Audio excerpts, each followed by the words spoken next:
Peace to the fam. Peace to the fam. I didn't know they were trying to sabotage our reparations claim. Man, they mad. They big mad, huh?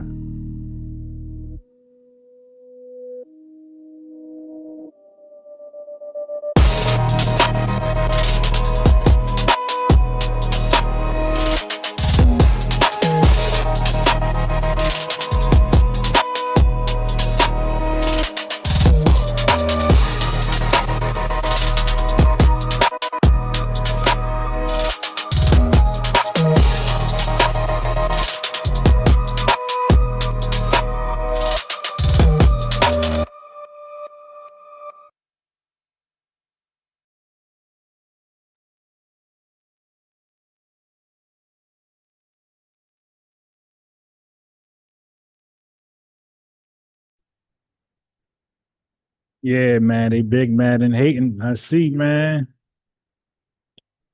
I see they still hating on us. Hey, yo, notice that they all got books. Like all of them are showing books. That's all they can do. Oh, matter of fact, let me show this real fast. Let me show this. Let me show this real fast. Damn. All right, hold on.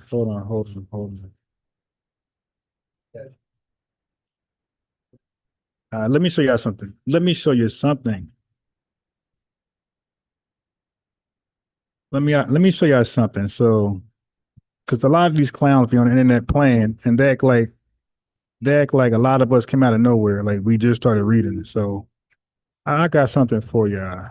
All right. So let me see.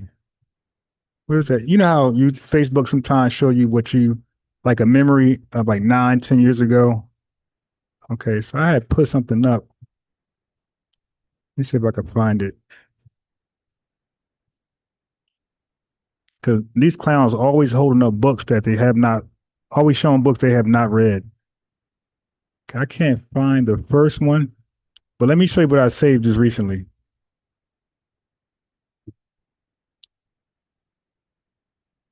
Boom. Okay, as you can see, it says, Ron, we care more about you and the memories you share here. We thought you like to look back on this post from 9 years ago. So I'm not new. I'm not new, but white concerns were muted. White concerns were muted by race prejudice. So they were able to neutralize white concerns about how brutally we were being treated. Why? It says the Negro was born a criminal because they want to believe that the Negro was born a criminal. So you look at all these Charlie Kirk stats today. That's why they're dangerous. Don't have these folks telling us that we're criminal. It's our culture. They blame us for everything and try to say, we're just born like this. But that was the claim earlier during scientific racism in the early 1900s. So now you try to act like, oh no, it's just the culture. It's the culture. But they always been saying we're criminal, just different justifications. So it says, and a measured distance from the mayhem, the victims also were Negroes. So you got black on black crime. It says, wait, let me get my charger. God damn, hold on.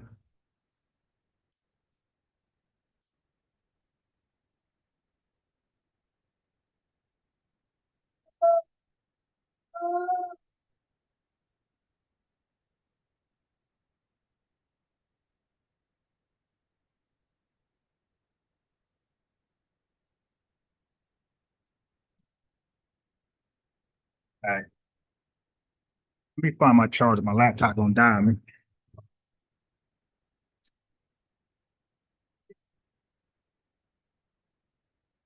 Got every charger but the laptop. So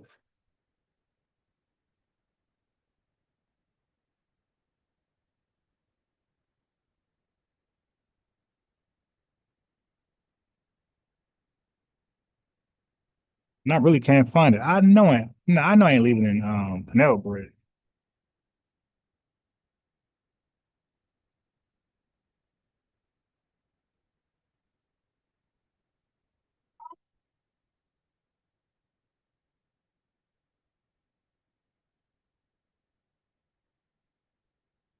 Daddy, I, I really can't find the charger. What the hell? What the hell? Holly Berry? Donut. Donut.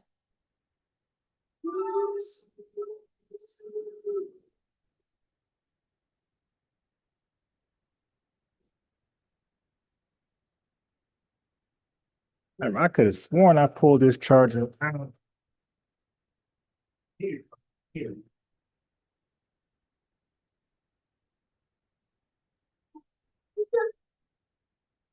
It's about to be a quick live if I don't find this charger. This thing on. Oh, I got it.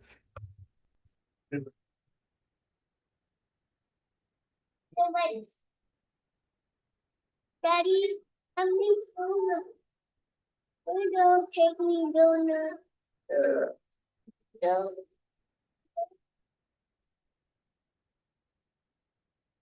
All right, all right. Okay, so let me finish reading. You dig? Right, all right. So it said black on black crime basically. And I'm trying to cover my mic out because when I leave the mic exposed, everybody look at it. Right. So it says especially when the victims were Negro. It says when black lawlessness was confined to black enclaves, many whites saw no real crime. So that's why you see that there's no real push to solve crimes in our communities. Look how they think. Look how they think. Yeah. Yeah, reading this. This is from the book. I believe this is from my book, Parchman Farming, I think it was. But look what it says. It says when black lawlessness was confined to black enclaves. So when it's just in our own cities, many whites saw it as no real crime. Like there's no real effort to address it, to make arrests, to solve murders.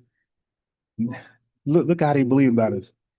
It says in the rare instances when racial boundaries were crossed, the reaction was intense. So it wasn't until we start to harm or white folk became the victims where the reaction was intense.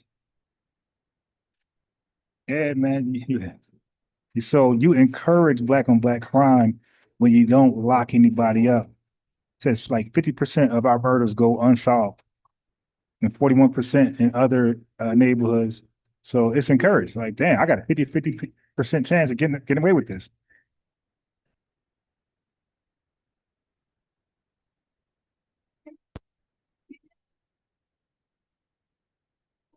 Yeah, so we ain't here, big. We are in here. Heavy. We have um Giselle, we got Black Feather, I can't read the shit by my class. Archery, we got Inspiring Heights, we have Fort Lang in the building, Flaws in Dan, mid live real quick. You know what I'm saying? Get this out the way for the later live. Today, I'm feeling grimy. Feeling grimy today. Man, I got the FBA grill dig today. Feeling kind of grimy. Got the hoodie on. About to grill on these Pan-Africans. See what I'm saying? All right, let's get back to the information.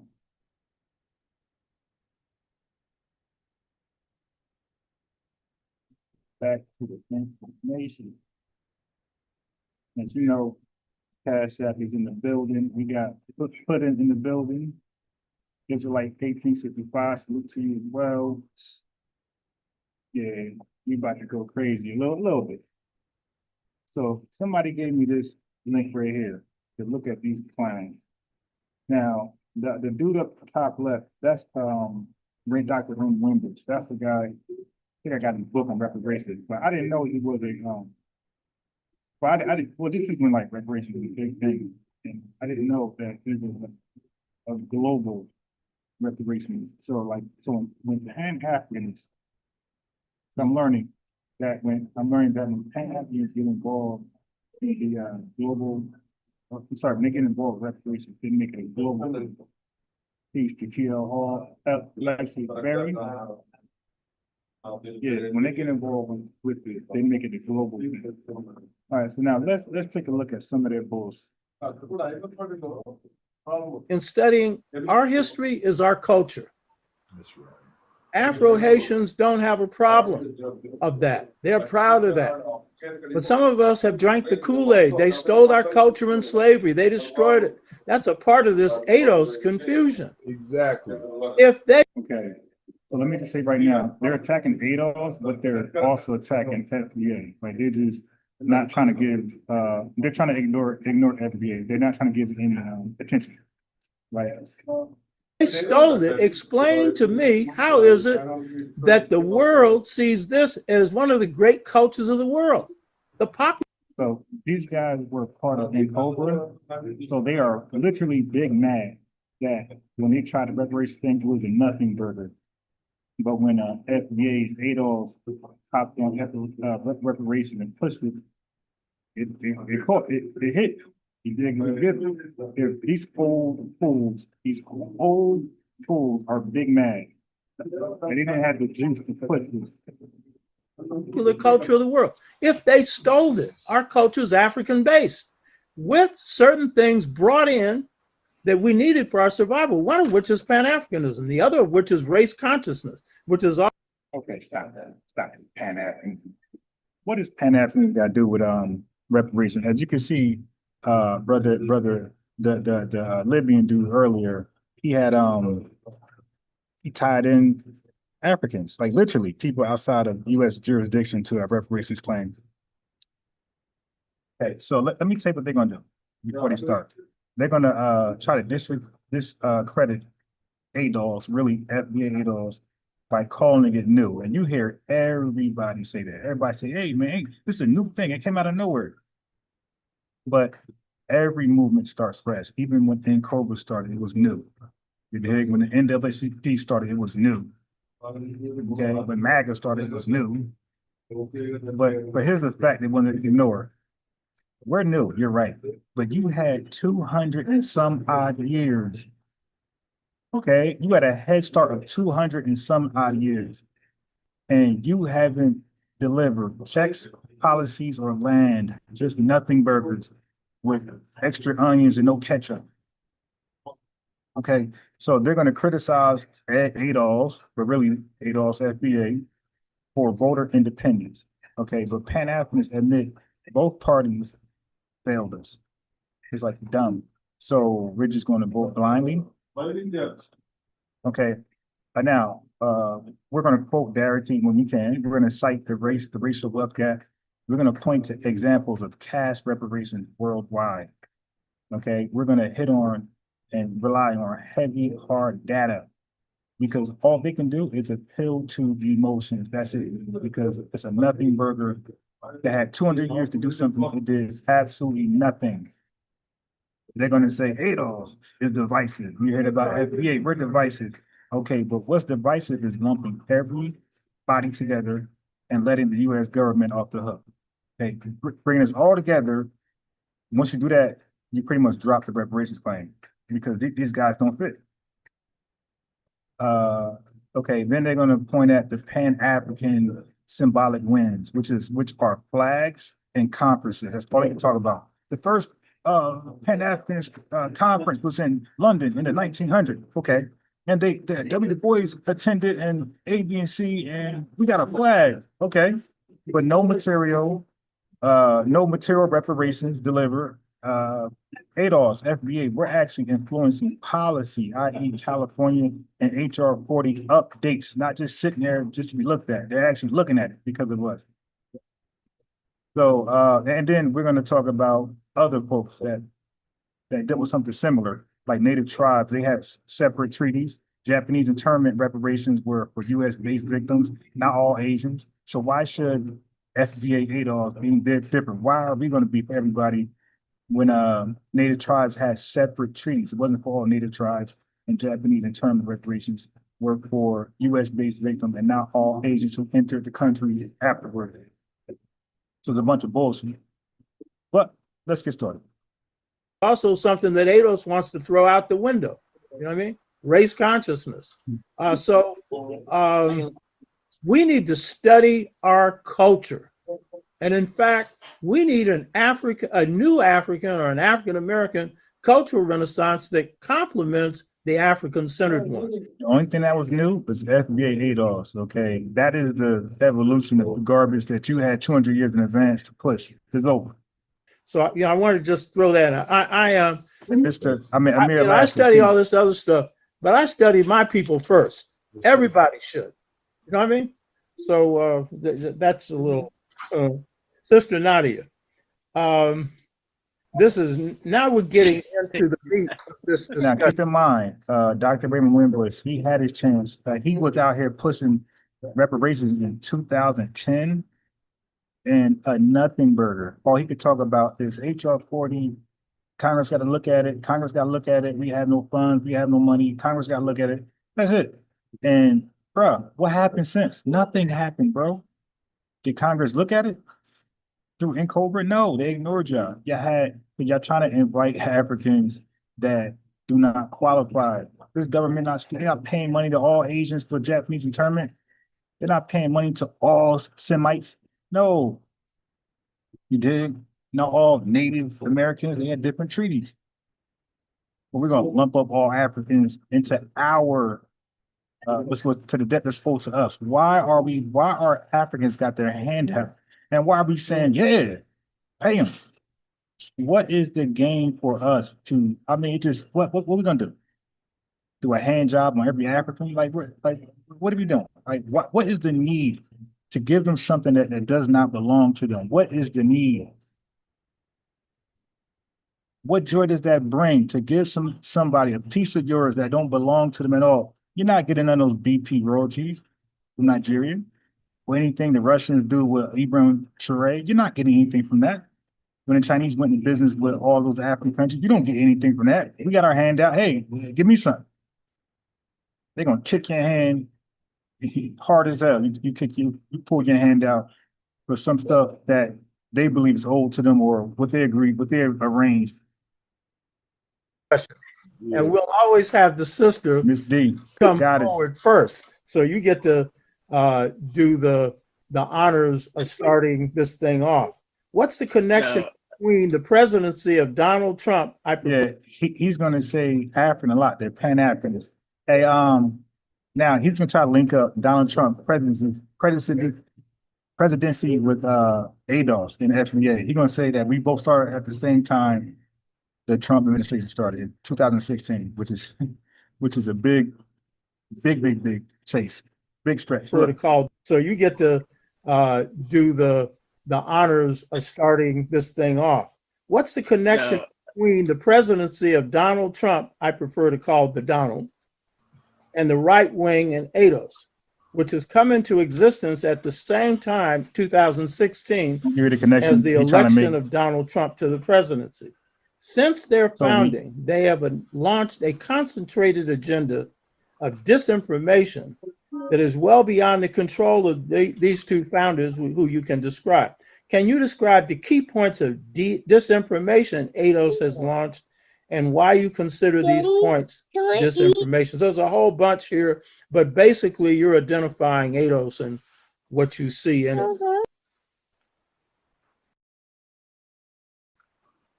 Well, ADOS relies on our unawareness of historical. So keep in mind, when they say ADOS, they're talking about FBA ADOS. All right, thank you, Alex Berry, $2. Vinny's Love Super Chat. She says, reparations are due to FBA, period. I like that. I like that comment. Preceding events. So a lot of us walk through life without a clear understanding about history. And so here they go again. They always say we don't know history. They always say that. That is their major claim. We don't know history. Only Pan-Africanists read history. Look at the books behind them. Okay, only they read history. They got the books to prove it. It's like, okay, but when they get in front of us, where is all this glorious information? Every Pan-African that came on the channel here, where they spoke to me or somebody else, where is the overwhelming information that they supposedly have over us? I never see it. Like, it's always us teaching them. Dude didn't even know Nigeria's getting money before British colonization and afterwards. He didn't even know that. It's dumb. But we don't know that. Just Pan-African. It doesn't give us the proper perspective about what we see happening around us. ADOS came into being in 2016. Okay, and they were founded by Carnell and Moore. And both of these individuals just appeared and just started putting things out on YouTube, and people started following them. And there was no real understanding about where these individuals came from. There is an organization. Hold on one second. I want to make sure I get to the proper background. Okay. So Yvette Carnell is probably more of the person that laid the foundation for ADOS. And Yvette Carnell sits on the Progressives for Immigration Reform, PFIR, which is a part of the Federation for American Immigration Reform.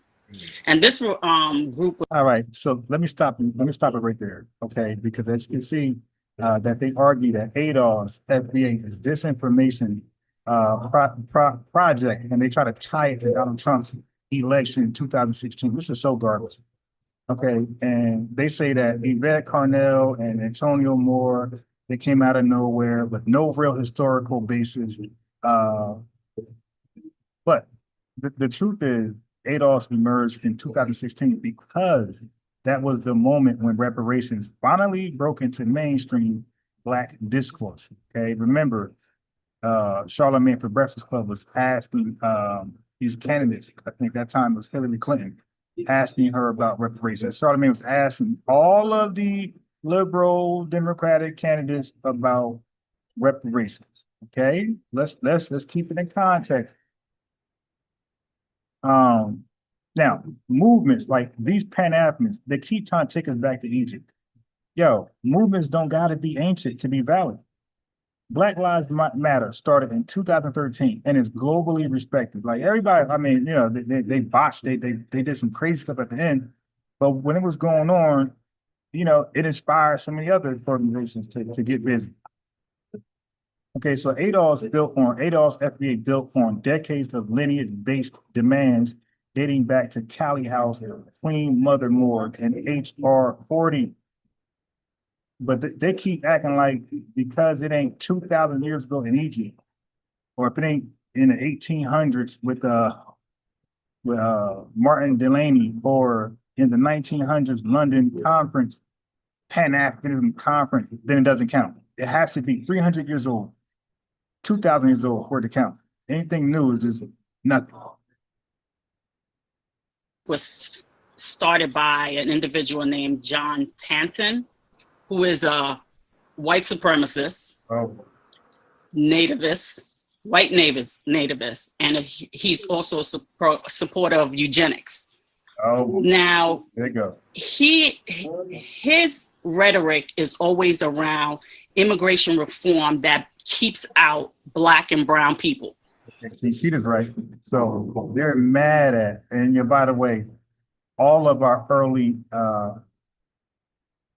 civil rights activists going back to Frederick Douglass, all of them were immigration reformers. Okay, A. Philip Randolph was an immigration restriction. All of them, even Booker T. Washington, none of them were happy with an influx of anybody, European, Latino, or African. So don't let these dogs lie to you. You never see them talking about keeping out white immigrants. Okay, that's a lie. And for one, they're not the ones coming into our community undermining us and cosplaying as us and over-representing us. That's why, okay, we're focused on the direct enemy. The direct enemy who is speaking for us and denying things that's owed to us. Okay, so no, we do get on them, but they've been silent. They're not in our space. They're not cosplaying. They're not calling up, undermining. You dig? That's y'all. As a matter of fact, they've never said a word about Donald Trump's two immigrant wives We don't care. because they're from Eastern Europe. Yes, That's we right. don't Okay, care. so We they're don't care. fine with the white folks coming in, and one of these things. It's like when we look at it, we're like, oh, this anti-immigration framework must be new, and it really isn't. In 1915, when the KKK was being It's interesting they said the KKK when their leader of Pan-Africanism joined the KKK. I mean, how dare this nut? But family, all I do is be in their comment section, inviting them to conversations. Some of them just like my comment. Some say they will join. They give me the email. They never ever respond. And when you see Pan-African James, that he's one out of like 100 people who finally stepped up. Okay, and you see that he was overwhelmed. So stop it.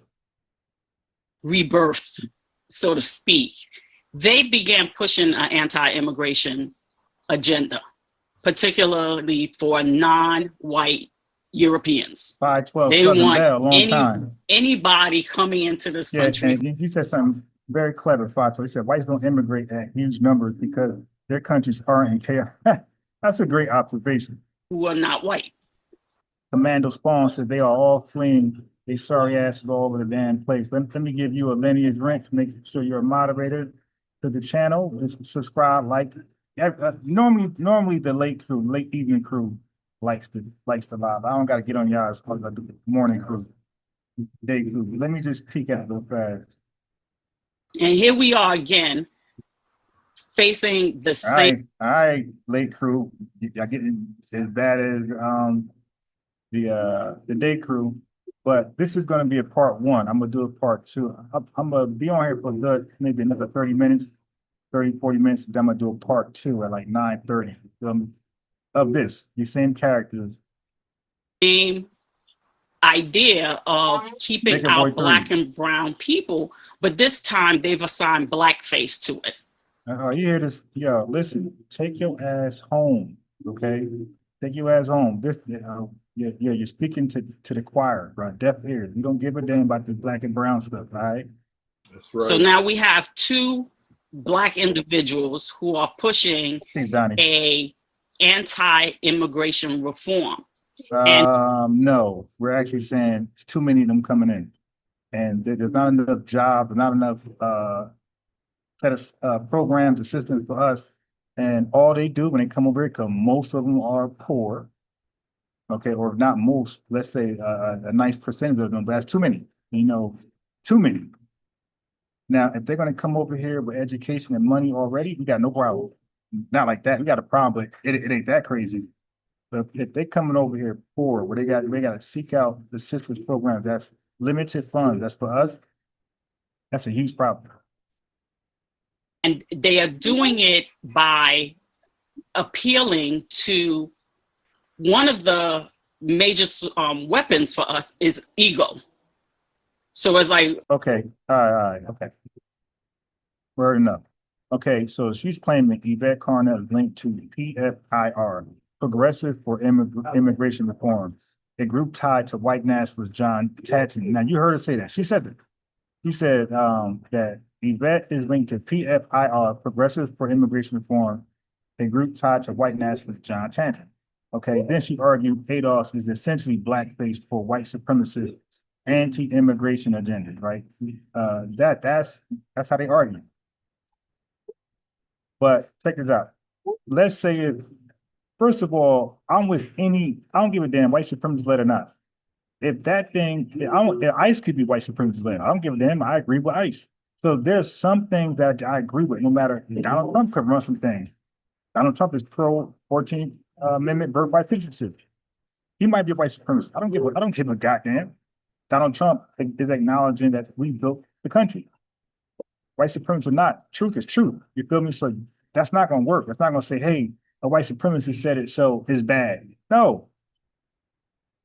So ADOS FBA positions are judged by our platform, which is transparent and lineage based. It's transparent. We don't hide our hand and throw rocks. Pan-Africanists like these historically partner with outsiders, e.g. Du Bois at the Pan-African Congresses with white socialists, by the way. To dismiss ADOS FBA by guilt by association is a fallacy. The question is, are their policies, all our policies, are anybody's policies valid? That's yes or no. Black people are being told the reason why you're not succeeding, the reason why you can't get this, and the reason why you can't get that is because of Black immigrants coming in and stealing. Okay, now she's lying. Okay, she's lying. Your job. True. Okay, and you know, an example of that would be out here in New York. We have HRA, it's Human Resource Authority, but they're the ones who handle public assistance and what have you. At one point, they used to hire a lot of African people. Okay, they were and Black folks were up in arms. Oh, you know, them Africans, they're keeping us from getting, you know, benefits and da da da da. Now, most of those Africans are being pushed out by Russians. Get about. The Russians are taking over those initial jobs. And you want to know what you hear? Silence. Okay, wait. Ain't no silence here. We're talking. Why? Well, I can argue the Africans get no jobs, boxed us out from the beginning.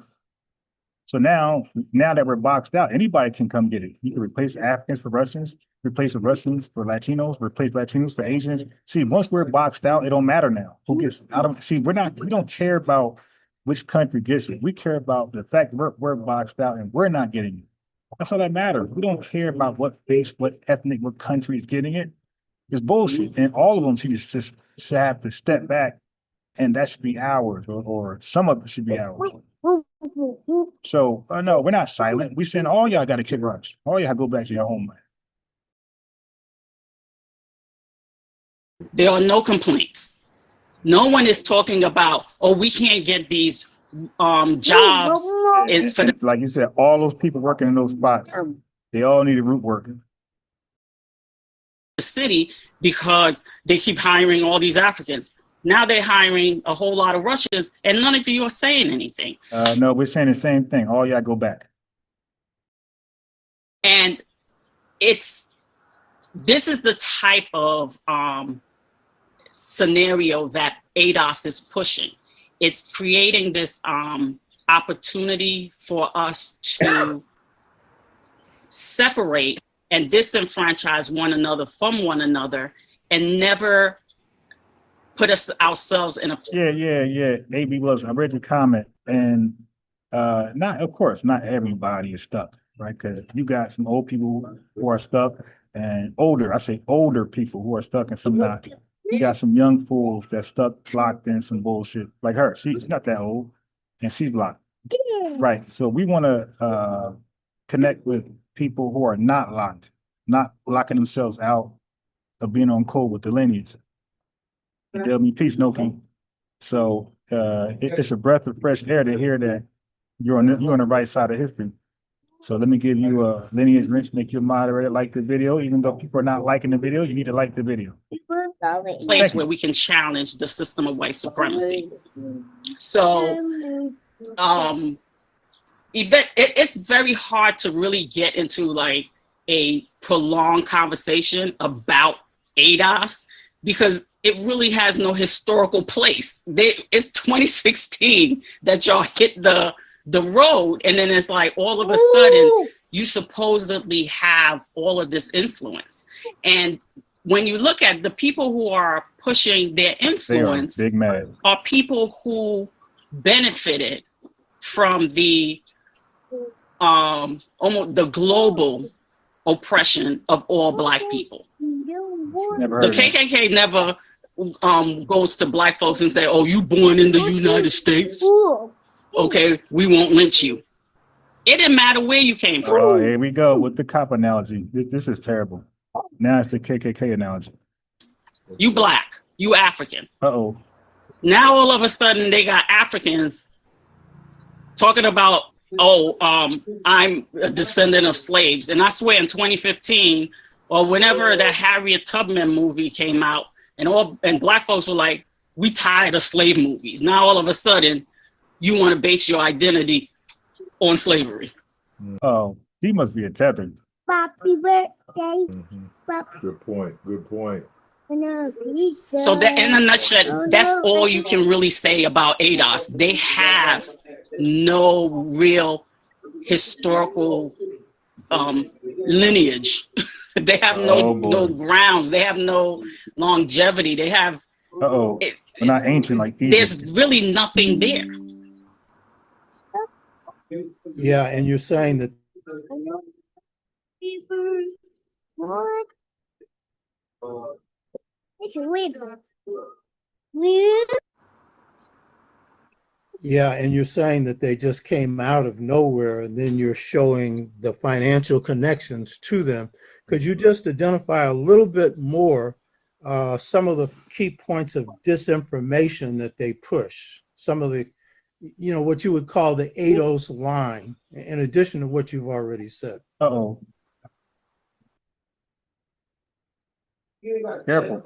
Yeah, well, and their only line is, we want to take all the resources and have it for those who are American descendants of slaves. And you're mad at that?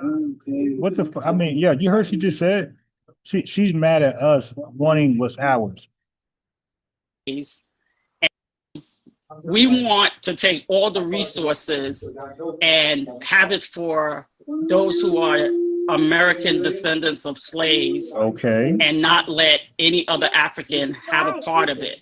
But not just you guys, everybody that comes to the country that is now eligible for those things. Not see, you're trying to make it a color thing. We got an issue with Latinos, Asians, East Indians, everybody. So you're lying. But let's back up. So earlier she said ADOS, FBA we manipulate Black people's ego by telling them that immigrants are stealing the jobs while ignoring white immigrants, the Russians and Albanians, all this garbage. Okay. Right? First of all, ADOS, FBA, we don't critique immigration broadly. Okay. But the key distinction is that Black immigrants, African immigrants, compete directly in the same labor, cultural, and political spaces as FBA, ADOS. That's the problem. Not the Russians and the Albanians. They're probably gonna be in white society competing. You got it? So pointing out lineage specificity is not scapegoating, it's clarifying group interest, okay? While white immigrants benefit from whiteness, but that doesn't erase intra-Black competition. Both can be critiqued, all right? And they act like, they always act like one or the other. Like we can't boycott African salons, we got to boycott only Asian companies or Asian restaurants. We can boycott too. We can boycott 3, 4, 5, 6, 7, 9 cents. Like there's no, no 1, 2, 3. This is first, this is second. We can make all y'all priority. Okay. Then she says ADOS, FBA have no historical lineage, no depth, no longevity. All they do is dismiss it as opportunistic and baseless. But ADOS, FBA doesn't reject race consciousness. We refine it. Black unity is important, but reparations are or African unity, they say is important, but reparations are a lineage-based claim in U.S. law. Just as I keep repeating this over and over and over, just as Native tribes have specific reparations claims, ADOS FBA has a specific claim against the U.S. government. Race solidarity and lineage specificity are not mutually exclusive. Okay. Then she wanted to say we're hypocritical because we only target Caribbean or African immigrants, and they all say we don't go after the white immigrants. If ADOS was serious, if FBA was serious about immigration, they critique U.S. foreign policy that causes migration. Now I told you guys earlier that A. Philip Randolph was an immigration restrictionist. He didn't. Anybody can get it. Okay. Now, FBA ADOS, we're not asking for whiteness. Okay, we're asking for repair. So let's keep the demand in front. All right. Reparations are not assimilation, they're restitution from stolen wealth. Wanting your own government to make you whole isn't trying to be white, it's demanding justice. Okay, so that Tanton guy, whatever that random rant you did, that was garbage.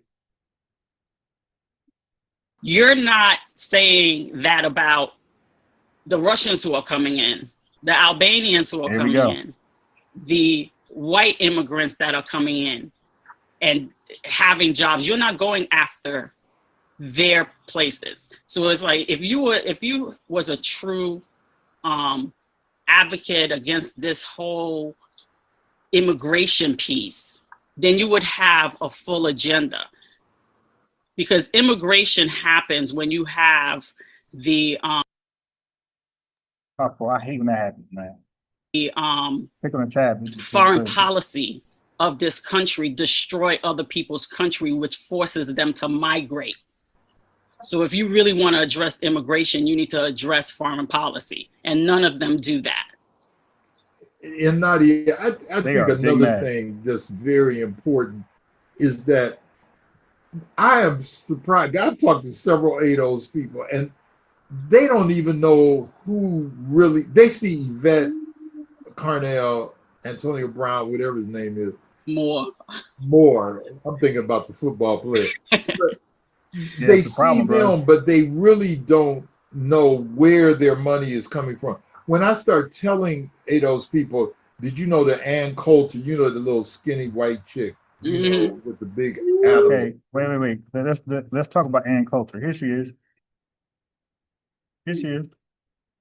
The entire purpose of affirmative action, set-asides, civil rights laws, laws that limit constitutional rights to freedom of contract, freedom of association, all of that was to make up for the legacy of slavery and Jim Crow. So unless these benefits are going to, you know, roughly defined, foundational Black Americans, the descendants of American slaves.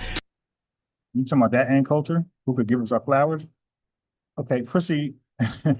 Proceed. Okay, go ahead. Proceed. Come on. Apple that writes all this racist stuff about Black folk. When I say, well, she has praised the organization. And when you talk about, you mentioned FAIR, what does it stand for? The Federation for American Immigration Reform. Right, and they started another group, Black American Leadership Alliance, BALA, and the one also the big one, Progressives for Immigration Reform. Yes. And guess what? In 2025, we ain't budged. We're still worried about immigration. We still want that shit checked. We still want that shit to be limited. We ain't budged. So we're way larger than where y'all speaking from. We're way larger in 2025. Y'all talking about 2016. This is 9 years later. We are way larger, and we still have a problem with the influx of immigration, and we definitely got a problem with illegal immigration. 100%. You know, Neely Fuller says the #1 tool of white supremacy is deceit. And see, when you have a group called FAIR, and we have I'm about to say, make sure y'all like the video. Okay, it's like sub. We ain't too far. Okay, I'm gonna listen to this full. Was because the governments of those nations wouldn't give them visas. Okay, the Crimea River. These others who really don't know, frankly, what they're talking about. I started reading on ADOS. My wife has been telling me about him for a year. Really. Now, who is this guy? Is he the president of Pan-Africanism? Is he the president of Pan-Africanism? Why? What's that on his head? Who is this guy? Angry, and I understood where she's coming from. One of the distinctions they make is between race as a false category, and therefore race consciousness is false identity. Now, they are dealing with the truth that race is a false category. Right. But racism is a reality. Thank you. That ain't false. And the fact is, because, and this is where I want to make it a separation between the leadership and a lot of the confused membership. I suspect this leadership knows better because they seem to be quite smart and they seem to be quite good at propaganda. And I think they're fairly well read. I think they have deliberately bought a line for their own reasons. You'll get into that in a minute. You already have a point. So when they say that race is a false category, yeah, whites created the idea of races. Right. But the fact is, racism is what we face every day. Now, what they've done is throw out the baby with the bathwater, because then they're saying we need to give up on racial identity. And that indicates that's them mad that we're not claiming Pan-Africanism. And get rid of that bullshit. Okay, we're going to be more exclusive, right? We're dealing with ethnonyms now. It's an ignorance of our history, which I don't think the people who assert this have. I think they're deliberately playing it. But the majority of our people are being played. And here's how it's played. Anyone who studies African-American history knows this. Uh-oh. The glue that ties it together is race consciousness. Why? Because over the years, we lost a memory of what part of Africa we came from, and we identified blackness, Negro-ness, coloredness. You can put whatever term you want. No. It matters because white folks gave us Negro and coloredness. You had it right the first time, blackness. Keep it going. On it, race consciousness as the thing that binds us together. It's not the sole feature or principle of African-American culture. There are many others: spirit, family, democracy, improvisation. There's a whole bunch of other stuff in there. But the key thing is that's the glue. So if you say that glue is false, then what you're doing is stripping Black people of their essence. Why is it that most Black people are not going to listen to ADOS, race consciousness? They're smart enough to know that the people you're going to lead them to are going to lynch them. The average Black person is smart. We don't elect dumb people to office. We didn't vote for Trump. It's only a small percentage that did. So throwing out the baby with the bathwater, throwing out race consciousness, but no race consciousness, no Garvey movement. That's right. Garvey, in fact, came here unconscious. He supported the King of England. He supported the war, World War I. He sent a... Oh, yeah, you know he's a fool. It's confirmed. You know he's a fool. Did he just say Garvey? You heard him? Wait, run that back. Baby with the bathwater, throwing out race consciousness, but no race consciousness, no Garvey movement. Right. So we need to throw away race consciousness. That Garvey movement was garbage. And these folks are never going to click the link. They're never going to accept my invitation. You guys know when I hear Garvey, I get triggered. I would love to talk to these guys about Garvey. I guarantee you they know nothing about Garvey. Because the more you research, the more you start to see the bull. Like, dang, he's screwed up. Damn. I thought he was great because of these guys until I started reading about him. Like, wait a minute, what? I had to get another book. Like, hey, nah, that can't be true based upon what I was told. And then other books say the same thing. And then more, and then more. It's like, what? He met with the KKK. What? That can't be true. And you ask one of these stupid folks, they be like, yeah, he met with them. So what? Yeah, so if race consciousness is what invited Garvey over here, then Yvette Carnell is correct. We got to throw away that garbage. That's right. Garvey, in fact, came here unconscious. He supported the King of England. He supported the war, World War I. He also supported the Ku Klux Klan, whatever they call it. A letter to the King of England, George, telling him how much he loved him. But after Blacks came back from World War I, they were so angry at being used as cannon fodder in a war between two white powers who were fighting to see which could get control of Africa and Asia and the Caribbean. Stop it. Nobody gave a fuck about that. Hey, so they accuse us of rejecting race consciousness, right? You heard them. They argue that we strip away the glue of Black identity, which is race unity. All this Pan-African bullshit. And they say, which was historically bound African Americans, foundational Black Americans, which we really are. He says, together, when their specific ethnic origins were lost, right? Listen, man, cash isn't trivial. It's foundational. Wealth disparities are the root of systemic racism, fool. Pan-Africanists emphasize symbolic or collective measures, apologies, cultural projects, but those don't build generational wealth. Nothing they talk about builds generational wealth. Absolutely nothing. Just ask them, which one of your plans was going to help build generational wealth in real time? So cash payments are standard in other reparations cases, Japanese Americans, 1988, Holocaust survivors, Native tribes. So why should we accept less? Okay. Then they want to act like we want to gain access to white privilege. They all say that. Oh, the white man, you guys American. Oh, the white man. They all do that. And the fact that we want to distinguish ourselves from Africans and Caribbeans, we want to delineate. They call that self-hatred. We want to assimilate to white culture. They all do that. But the fact is, both political parties failed us, right? And we're not going to vote blindly anymore.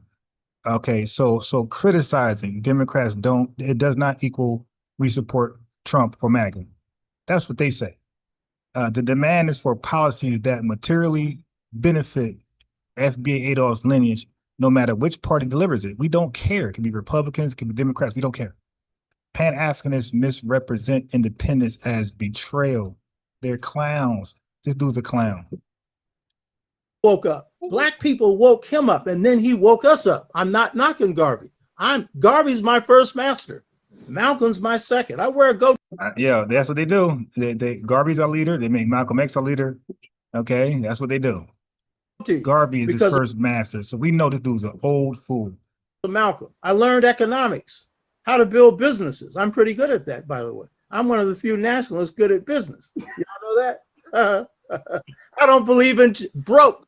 Broke's a joke, but I ain't no capitalist either. Renaissance I think woman. capitalism is a terrible system. Bury it. But as John Henry Clark said, and he was a socialist, you need a little capital.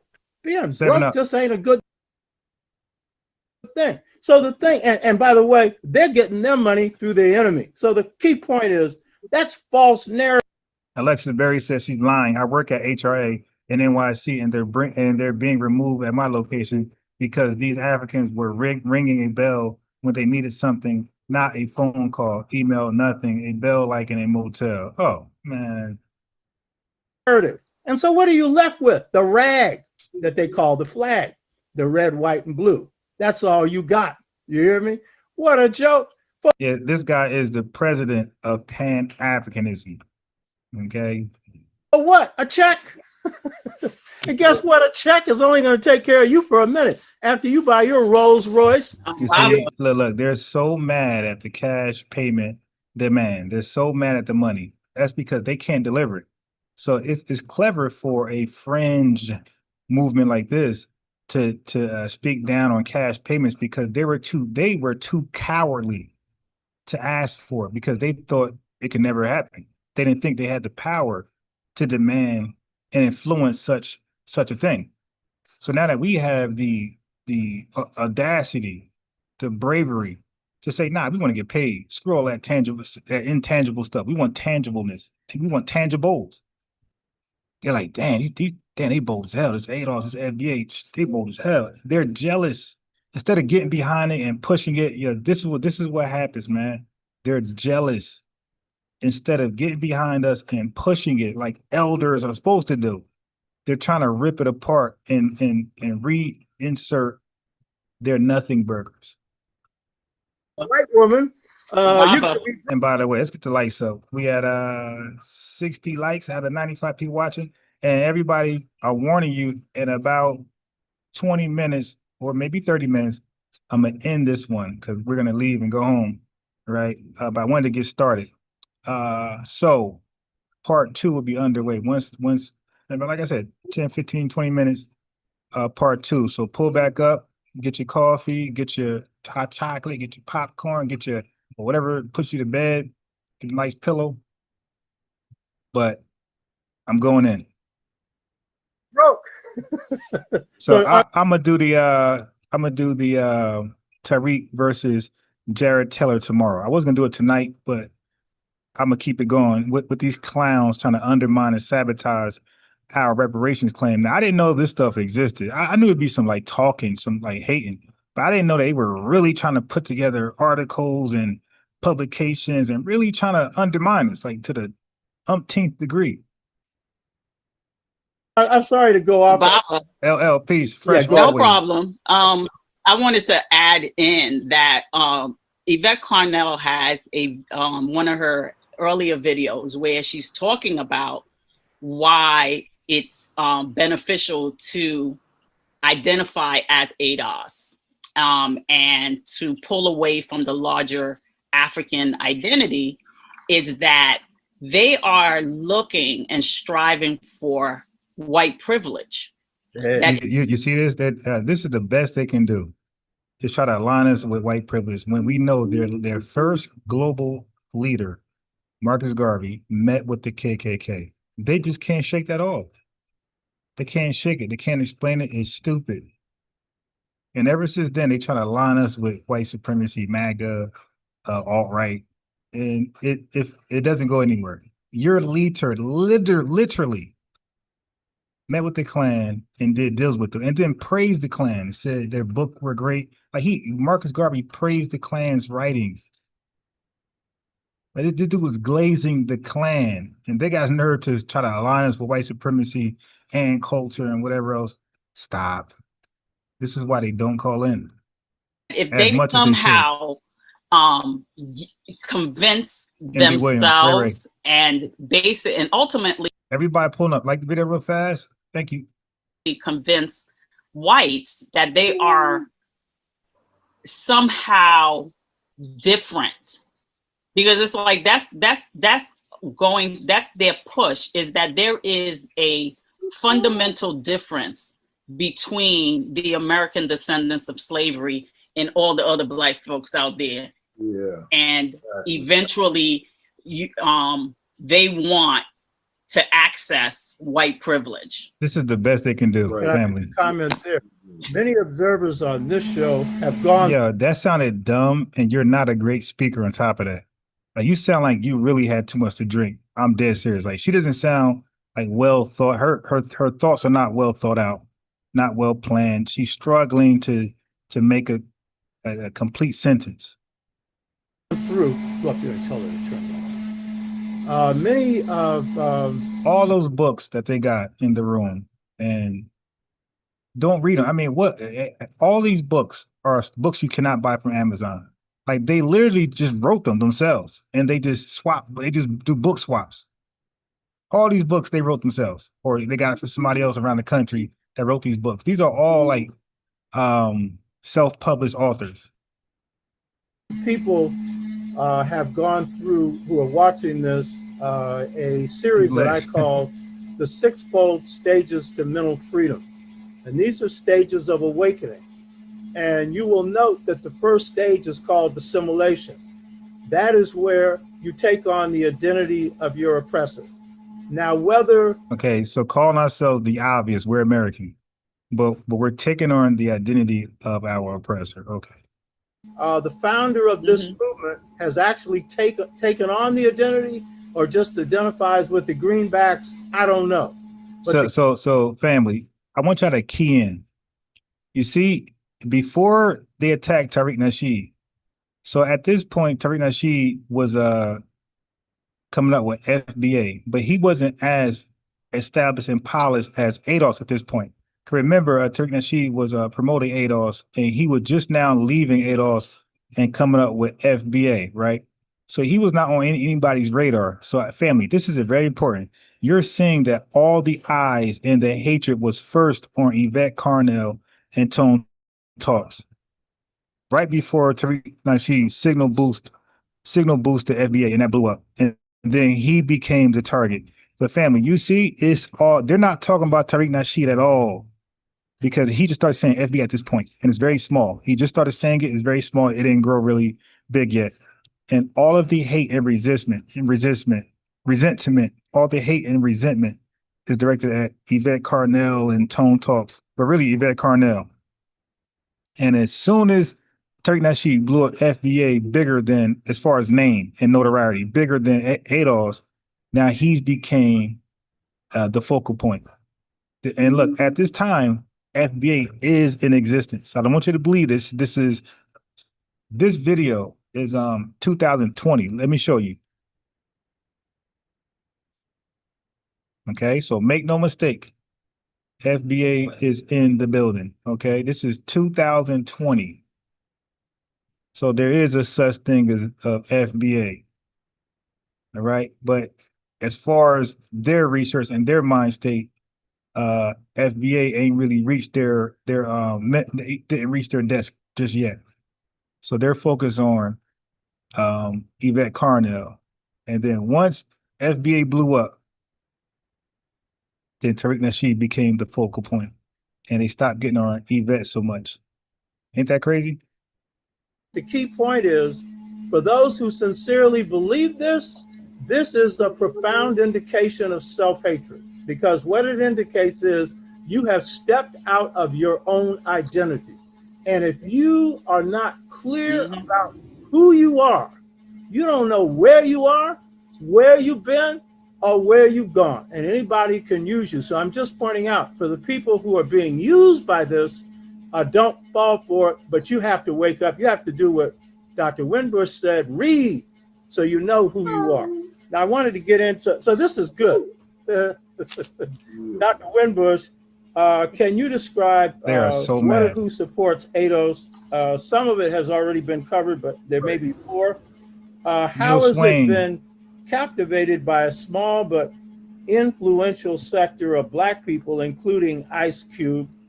And these entertainers have used this for supporting or justifying their support of Trump, saying that the Democrats have failed us, and therefore what we must do is rely on the Donald's administration.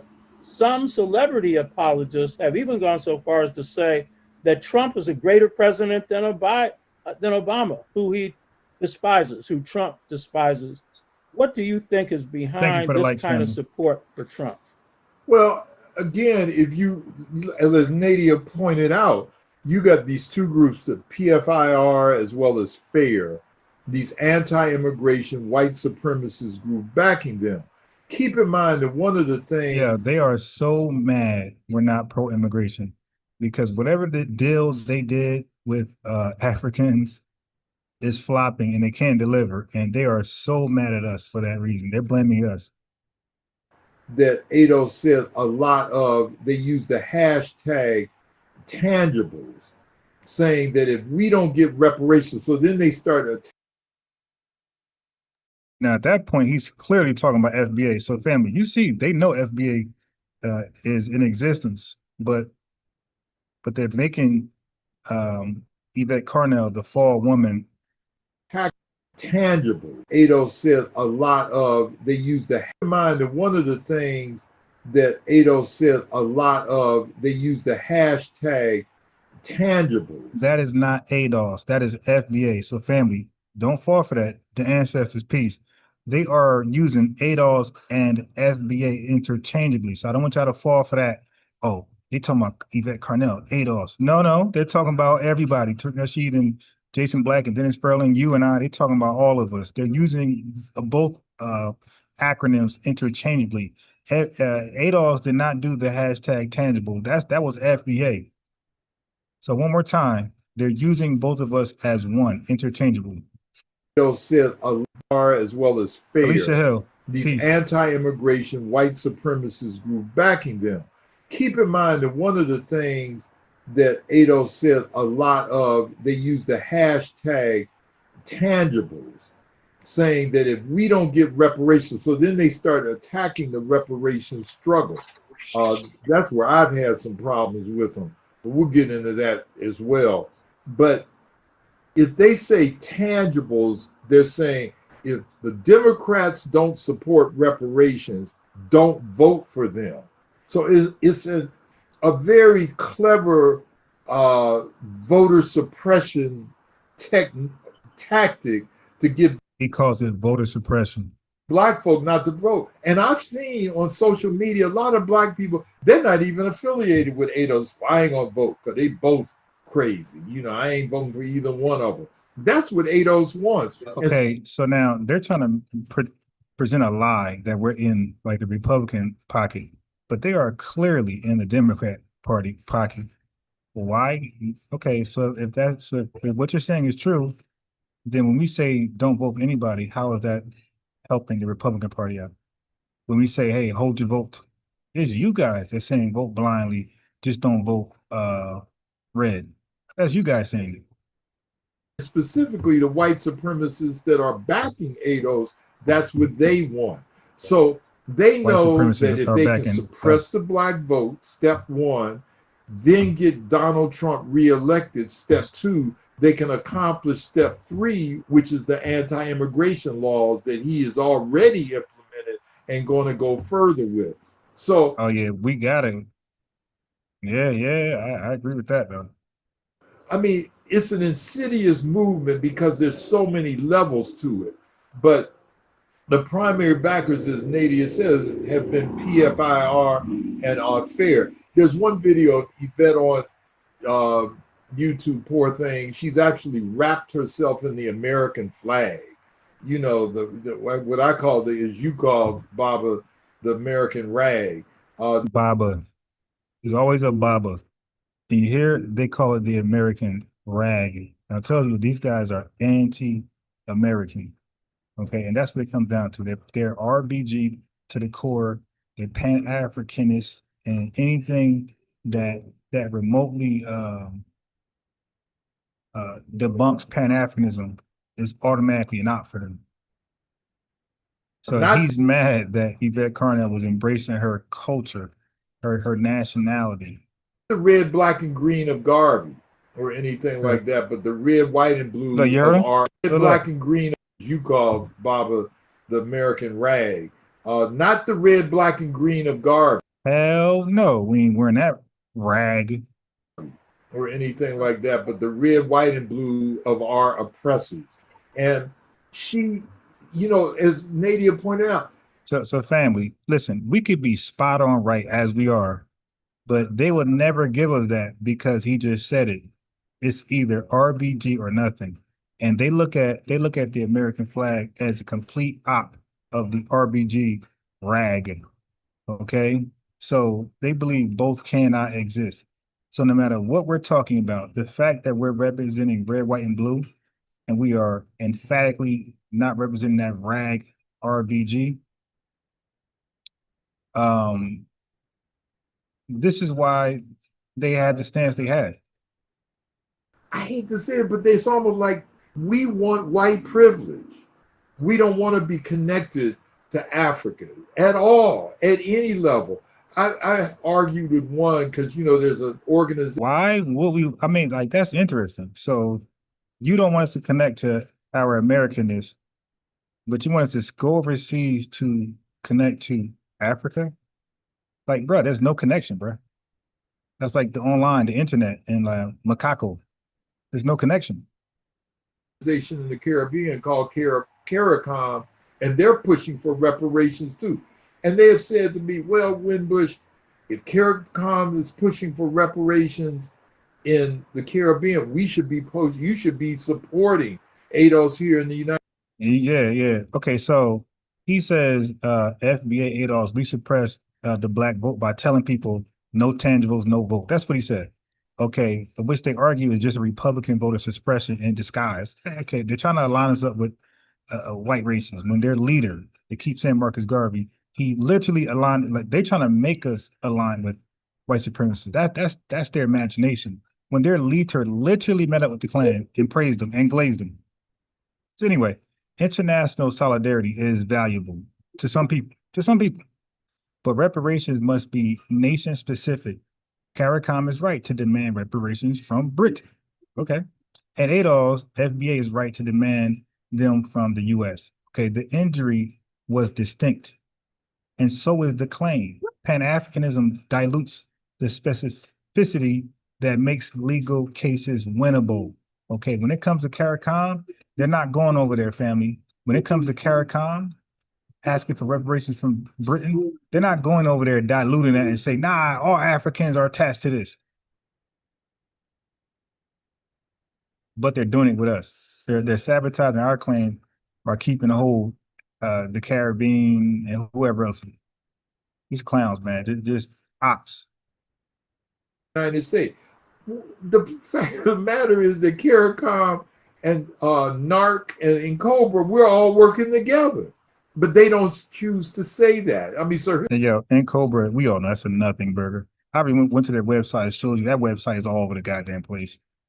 Hillary Beckles, who's kind of the titular head of CARICOM, he and I gave a workshop in Scotland of all places.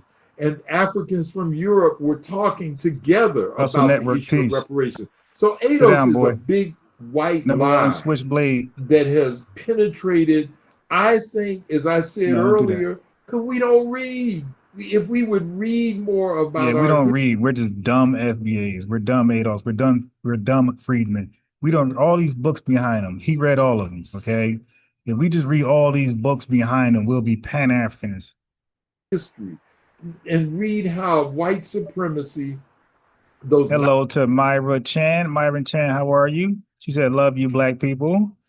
Thank you very much for that. Myron, we go by FBA over here, Foundation of Black American People, just to update you on that. But thank you. 9 areas that Dr. Welsing talked about: religion, race, entertainment. It's penetrated our African. And so that you've got some people in the Caribbean that have actually been confused and think that ADOS is a legitimate representative on reparations. Hey, big man. And that's, again, their smart media strategy. One thing I think that needs to happen is that, for example, groups like Black Lives Matter, who I think have done some really good work around not only police issues, but generally mobilizing in support of Black issues at large. Warriors. They need to link this up with their issues as well, because every front needs to make it clear what reparations is really about. So this isn't a question that we had laid out before, but just, Raymond, on your background, what are some of the key things that you think that the real reparations movement is calling for, as opposed to ADOS? Yeah, what is the real reparations movement? See, I think that they're using reparations as a vehicle.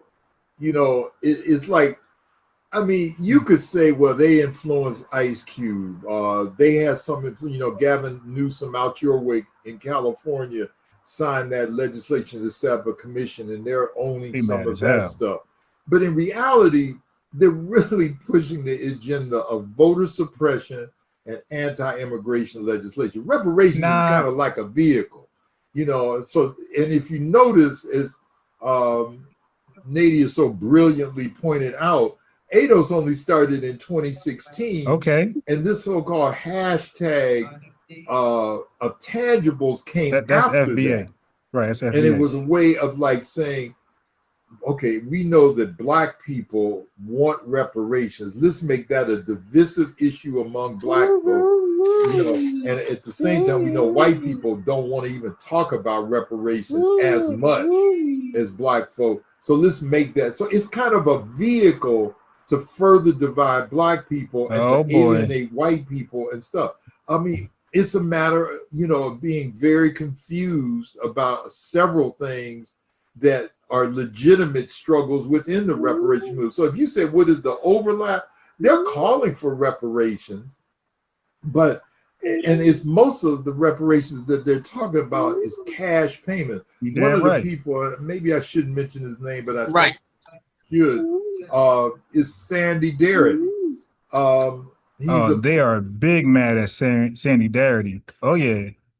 Professor of economics and somebody that I've known for quite some time at Duke University. And I wrote Sandy about a year ago. I'll make the letter public. And I asked him, why was he connected to ADOS?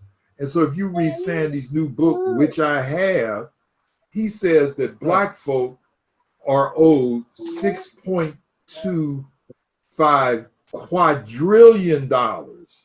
Okay, this dude is okay. He's bugging. $6.25 quadrillion. Not trillion, quadrillion.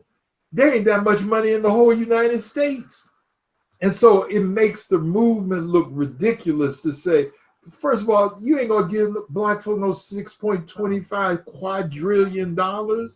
And but by saying that, it trivializes the reparation struggle, and unfortunately, Sandy had been connected with them. So just summarize basically a few of the key demands of the reparations movement, as opposed to the simplistic cut us a check. Well, I mean, African people in this country, we believe that the government owes us. We also believe corporations owe us. So the reparation struggle, and also individuals owe us. I forgot to say that the reparation struggle has always been about exacting payment for the crimes against humanity from the transatlantic slave trade. Always. We are going after corporations. All right, so family, this is what they got to do nowadays. They have to lie on us. Look, family, you know I'm a fact check that. No, economist William Sandy Darity has never stated that reparations for Black Americans should total $6.25 quadrillion. This dude's a goddamn liar. This figure does not appear in his work. The calculation most prominently associated with Darity is based on closing the racial wealth gap. So I know what Sandy Darity concluded. He said about 14 trillion. See, I know better. All right. And his estimates are in the range of trillions of dollars, not quadrillion. And like I said, it's 14 trillion. So this dude is just lying. You know, family, they gotta lie. That's how bad they are. They gotta lie. They gotta lie on us, man. Spread gossip. You should know I'm gonna fact check that. I already know he asked for. He said 14 trillion, and currently ADOS and FBA is saying 20 trillion. Okay. So we know he lied there. But let me see. Okay. So again, cash isn't trivial, it's foundational. I already spoke about that.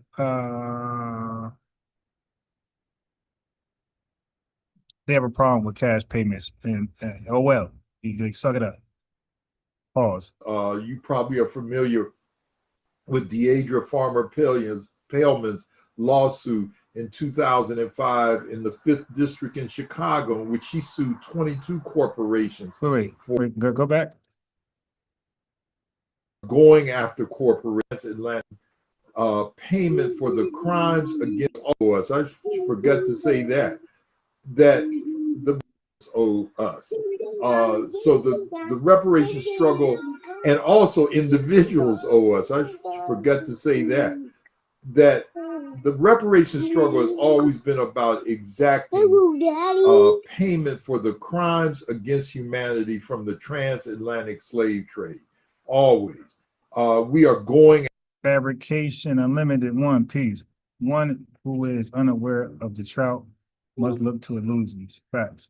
After corporations. You probably are familiar with Deidre Farmer Paleman's lawsuit in 2005 in the 5th District in Chicago, in which she sued 22 corporations for reparations.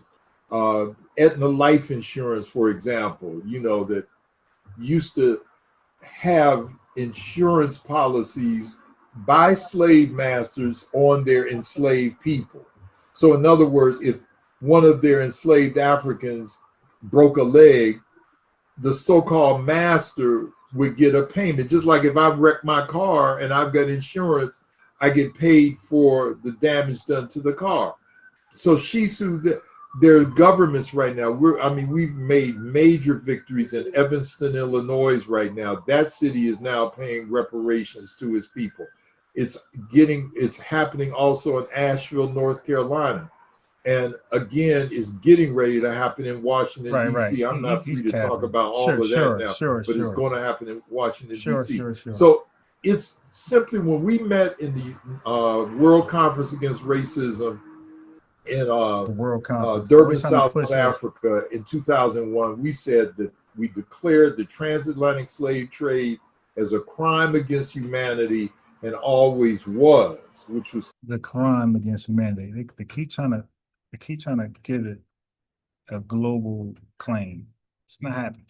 Key language, and we demand that governments, individual, and corporations pay for those crimes coming from the transatlantic slave trade, which these corporations, governments, and individuals benefited from. That's a long summary. I hope that helps. Yeah, it clarifies it more than cutting the check. The confusion. Yeah, way beyond cutting a check. And give us white privileges. Right. Have you noticed what Hitler did to the white privileges in Germany? You know what I mean? You got more about Germany than I do, but Yeah. You got he had his hierarchy of humanity. Yeah, Sister Nadia. For them. This is a little question. Yes, sir. What's the political affiliation of the founders of ADOS? What party do they belong to? A party? As far as whether they're Democrats or Republican? Yeah. That I honestly, I don't know, but I do know that they have come out against the Democrats. Mainly, right. We're not party based. We are whoever is going to push our agenda and give us tangible. That's who we are. Presenting the and that's the thing about this misinformation is like they use a certain grain of truth, but the way that they embellish it almost makes it not sensical. So yes, we've had a lot of problems with the Democratic Party. But then we've also had a lot of problems with the Republican Party. And during this whole last 4 years and this whole push on, we want reparations, we want reparations. Prior to 2016, there was hardly any talk in the general Black population about reparations. Now, all of a sudden. Yeah, but what does that mean? Just because you're the first to talk about something doesn't mean you're the most qualified to keep talking about it. That means nothing. Like if you guys had mentioned it first, okay, kudos to you. But guess what we did? We said, okay, now get in the back, Rosa Parks, and we got it from here. People were basing their political choices on who, quote unquote, supported reparations. And this would somehow influence who they chose. And while they were pushing that for the Democrats, no one ever asked Trump if he supported reparations. That's right. No one was going around asking Republicans. Well, we don't need to, because we know that they don't cosplay and fake like they speak for us. Okay, they never made that claim. It's the liberals who makes that claim. They said they speak for us. They represent us. We have their ear. So we just expose that. You dig? We don't vote in 80%, 90% blocks for the Republican Party. We do that for the Democratic Party. All right. So yes, we're gonna ask the people who we vote for, what's up with you and the check. If they supported reparations, because the agenda wasn't about reparations. What it was about was to cause a certain disinterest within the Black population in the voting process, in the governmental process. And so a lot of people accepted that. They use that as a justification for them to really not do the hard work. And it's like, yeah, Biden isn't the greatest You know, we ain't gonna. He isn't. But when you compare the him to Trump, it really, there is no comparison. Yo, why does she sound like she just had like so much Tito's before they invited her on the Zoom panel, man? There really is no choice, and people are not willing to have that discussion. So they'll use the Democrats, we ain't gonna get reparations from them, or they didn't come up with the contract with Black America, or whatever it is that Ice Cube is. Right, Ms. D. 6 women's sports. She said the first to talk about it, 40 years and nothing moving. And we asked the Democrats because when we vote for them at high numbers, the Democrats claim to have our back, and they shoot it down so fast. Pushing. And it was like, where did you come from all of a sudden as a person who can establish a contract, to understand what the needs are for Black America, to even go and have a discussion with somebody who half the time isn't connected to reality anyway. Trump as half the time is not even, you don't even know what dimension he's operating in. And you actually think you're going to have a legitimate Hey, family, let's get the likes up. We had them correct at one point. Now more people coming in. Let's keep the likes up. Contract with this person that we should risk another 4 years of a president who pushes the militarization of the police, who supports the police killing innocent Black people simply because they are the police. And it's like, let's talk about the lie that Sandy Darity said, $6.25 quadrillion. I mean, come on. Is that cool? We just got a lie like that, and that's okay. And we just going to continue the conversation. So we're not going to address that. We're not going to fact check that. I just did a quick Google search. I know it's a lie. I know he said $14 trillion. And right now, FBA Adolf together are saying $20 trillion. It was never a quadrillion. Like, what the just stupid stuff they want to believe. are you willing to discount all of that because? Exactly. Tony White. Let me get Tony White, Lineage Wrench, make him a moderator. Tony White, go ahead and subscribe. Thank you, brother. And like the video and notification bell. I'm live. I'm gonna end this one in about 3 minutes, and we're gonna start in part 2 because there's 2 videos. This is one. This is the second one right here. It's interesting. Okay, so we're gonna address the first one now, and the second one in about an hour and 30 minutes. But let me close out. And there really isn't it, because you're not really having a discussion about reparations. That's right. That's right. Now, I understand that Yvette Carnell has been seen publicly wearing a Vote for Trump, Make America Great Again hat. That's right. I understand that. I missed those. Huh? No, it's on YouTube. I said I missed those. Yeah. And I understand Oh, Lord. that the way in which they're encouraging Black people to handle the vote is either vote for Trump or don't vote. Right. Exactly.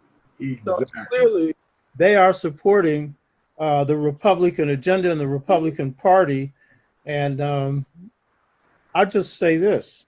If Trump is in office 4 more years, there are going to be a lot more dead Black people. We are doing... That didn't happen. So that was wrong. All right, but before I close out, let me just say this. So they accuse ADOS, FBA of aligning with the Trump MAGA imagery, right? And indirectly supporting policies that will kill more ADOS, FBA, right? This is what they're pushing. Okay, police militarization and white supremacist empowerment. They're saying, okay, well, ADOS, I know for a fact, is nonpartisan. So both Democrats and Republicans have failed Black America, and who could deny that? So criticizing Democrats doesn't equal supporting Trump, as I said before. The demand is for policies that materially benefit ADOS, FBA lineage, no matter which party delivers. we're behind that party. Pan-Africanists misrepresent independence as betrayal. I said that earlier, I say it again. And with that family, I'm going to close out part one. I know it's late. Well, it ain't that late. But about an hour 30 minutes that will be late. Okay. For some of you. But if you're in Central Time, you're on PST, pull back up. I want the EST folks being late for work.